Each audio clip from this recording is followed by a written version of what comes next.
मैं ज्योतिर्विद डॉक्टर गजेंद्राचार्य, प्रकाशक विशाल ज्योतिष कार्यालय, 20-30/3, बोध गया मठ, बैजनाथा कमच्छा, वाराणसी से यूट्यूब चैनल के माध्यम से अपने सभी सब्सक्राइबर लोग के लिए तथा संपूर्ण देशवासियों के लिए अपनी 25 रचनाओं में यह स्वर्णिम रचना बृहद ज्योतिष रहस्य है, जो कि 5151 पृष्ठों में 5005 कुंडलियों से युक्त 5 खंडों में शुद्ध हिंदी भाषा में उद्धृत है।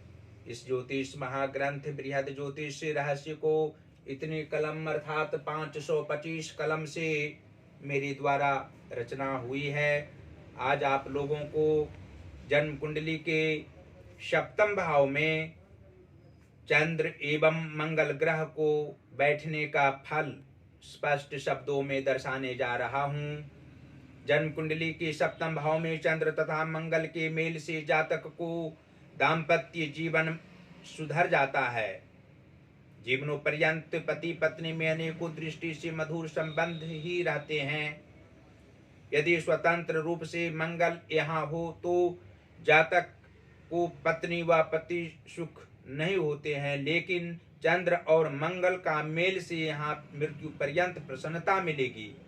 विवाह दिन से ही आत्म शांति जातक को अवश्य ही पारिवारिक क्षेत्र में मिलेगी। 1 वर्ष पर्यंत इनके घर द्वार में आनंदमय व खुशियों के माहौल बने रहेंगे। पुत्रोत्पन्न विवाह के 3य वर्ष में होगा और वह पुत्र अपने पिता, दादा तथा परदादा के भी नाम को उजागर करेगा।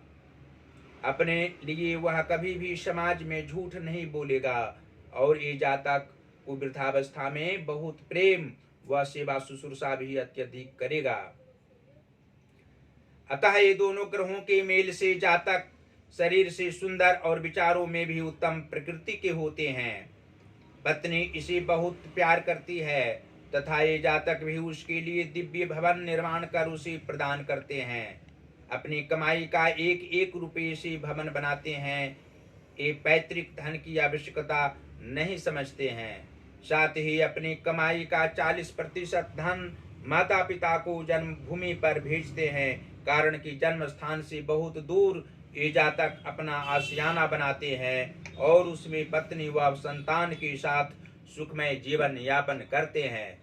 और यह भी स्पष्ट शब्दों में आप जान सकते हैं कि जन्म कुंडली के 11 भाव के स्वामी सूर्य ग्रह हों तथा 5म भाव के स्वामी शनि ग्रह हों तो 7म भाव स्थित चंद्र एवं मंगल के प्रभाव से जातक को लाभ प्राप्त होते हैं। किसी भी अवस्था में किसी भी कार्य में जातक को अभिरुचि पूर्वक मन लगता है और कार्यों में सफलता प्राप्त होती है। धनोपार्जन करने में अग्रसर रहा करते हैं।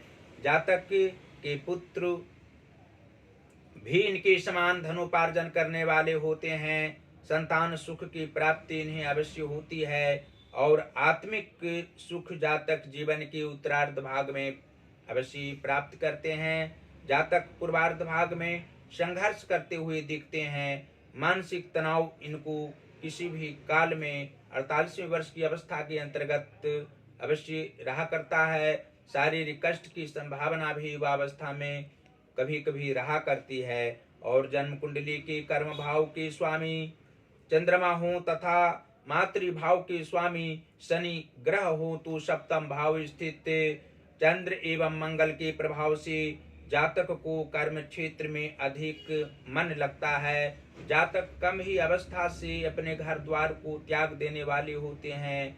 विद्या अध्ययन काल से ही जातक को घर परिवार में अधिक मन नहीं लगना स्वाभाविक बात होती है।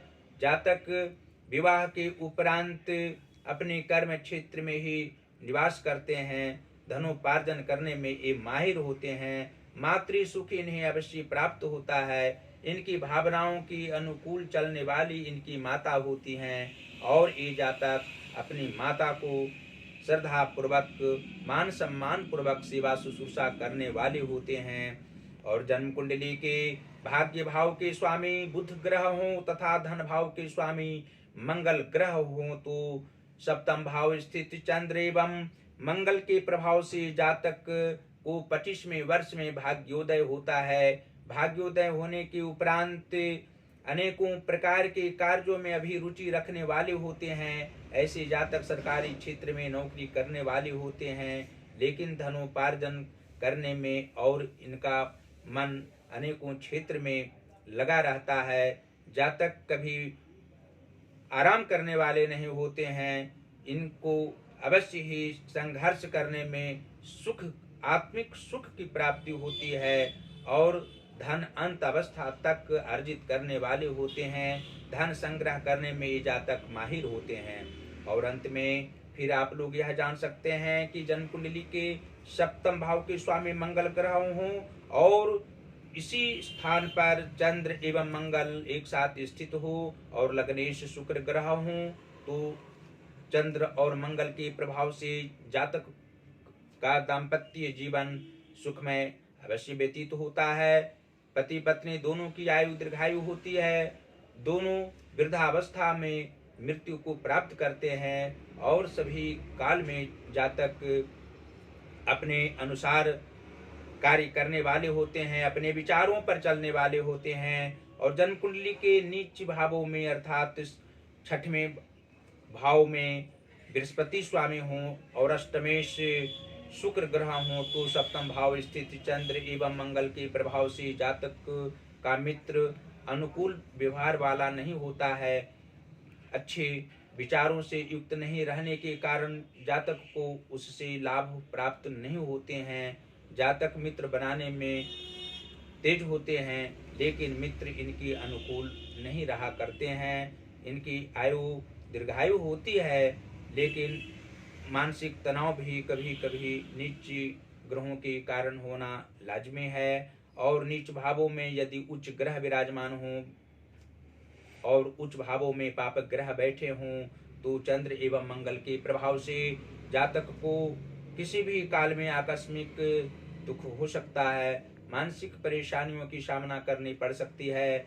आर्थिक तंगी घर परिवार में ज़्यादा रहा करती है और कर्म क्षेत्र में भी कभी कभी सहयोगी जनों से लाभ प्राप्त नहीं होता है। मानसिक तनाव रहा करता है। उसके लिए जातक को मंगलवारी व्रत अवश्य ही करना चाहिए और हनुमान अष्टक का पाठ, हनुमान चालीसा के साथ साथ हनुमान अष्टक का पाठ प्रत्येक मंगलवार को अवश्य ही जातक को करना चाहिए।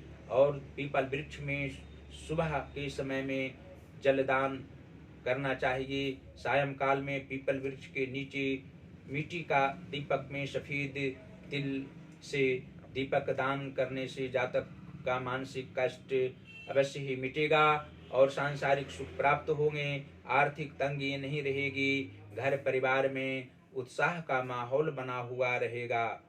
और अंत में फिर इस ज्योतिष महाग्रंथ बृहद ज्योतिष रहस्य को आप लोगों को मंगवाने के लिए कहेंगे, क्योंकि अपने अपने घरों में यदि आप लोग इसको मंगवाते हैं तो अवश्य ही एक ज्योतिषी के समान आप लोग को ज्योतिष शास्त्र का ज्ञान प्राप्त होगा। ज्योतिर्विदों की भांति आप लोग आत्मज्ञानी हो सकेंगे और अनेकों जन का कल्याण इस ज्योतिष शास्त्र के माध्यम से आप लोग जन कल्याण करने की भावनाओं से युक्त होकर निश्चित रूप से आप लोग जन कल्याण कर सकते हैं। किसी भी धर्म के लोगों का उपकार आप लोग इसके माध्यम से कर सकते हैं। और प्रकाशकीय कार्य भी हम करते हैं। हिंदी का पुस्तक यहाँ से प्रकाशित होता है, संस्कृत का पुस्तक प्रकाशित होता है, इंग्लिश का भी बुक भी यहाँ से प्रकाशित होता है। आप लोग अवश्य ही पुस्तक यहाँ से प्रकाशित करा सकते हैं। आप लोग हमसे सीधा संपर्क कर सकते हैं। संपर्क का नंबर है, जो पहला नंबर है व्हाट्सएप नंबर 94512287 और 47। दूसरा नंबर है जो पेटीएम नंबर है 88407617 और 92। और इस समय इंस्टाग्राम पर भी हम एक वीडियो दे रहे हैं। 25 रचनाओं में जो मेरी 18वीं रचना वाक्य उपदेश है, 3333 वर्णानुक्रम वाक्यों में उद्धृत उपदेशात्मक वाक्य हैं। एक एक उपदेशात्मक वाक्य उसमें हम वीडियो बनाकर दे रहे हैं। आप लोग ज्योतिष महाज्ञान जो हमारा उसमें अकाउंट है उसी अकाउंट को अवश्य ही आप लोग खोलें और अवश्य ही हमारे उपदेशात्मक वाक्यों का लाभ हो आप लोग उठा सकें, आत्मज्ञान प्राप्त कर सकें। फेसबुक पर भी हमको आप हमारी वीडियो को आप लोग देख सकते हैं। फेसबुक की आईडी है गजेंद्राचार्य ज्योतिर्विद। इस आईडी को आप लोग खोलेंगे तो अवश्य ही हमारी सभी वीडियो जो यूट्यूब पर हम दे रहे हैं, इंस्टाग्राम पर दे रहे हैं, आप लोग फेसबुक पर अवश्य ही देख सकते हैं। और ज्योतिष महाज्ञान जो हमारा चैनल है उसको अवश्य ही सब्सक्राइब करें, घंटे का बटन भी अवश्य आप दबाएं और हमारी सभी वीडियो को शेयर करते रहें। देवाधिदेव महादेव की कृपा आप लोगों पर सदैव निरंतर बरसती रहेगी। माता अन्नपूर्णा की भी कृपा सदैव रहेगी और हमारा आशीर्वाद आप लोगों के साथ निरंतर रहा करेगा। आप लोगों की दुआएं से भी हम आगे बढ़ते रहेंगे और जो भी समस्याएं आपको समझने में, वीडियो को देखने में, जो भी जहां समस्या आपको नहीं समझ में आवे बात, हमसे सीधा संपर्क कर सकते हैं। हम आप लोग के लिए सदैव सेवा में निहित तत्पर रहा करते हैं और आप लोग सदैव स्वस्थ रहें, प्रसन्न रहें, निरंतर परिवारगण के साथ प्रेम पूर्वक अपने घर परिवार में निवास करें और हमारी सभी रचनाओं का अध्ययन प्रेम पूर्वक करते रहें। धन्यवाद।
चला बुआ बंगाली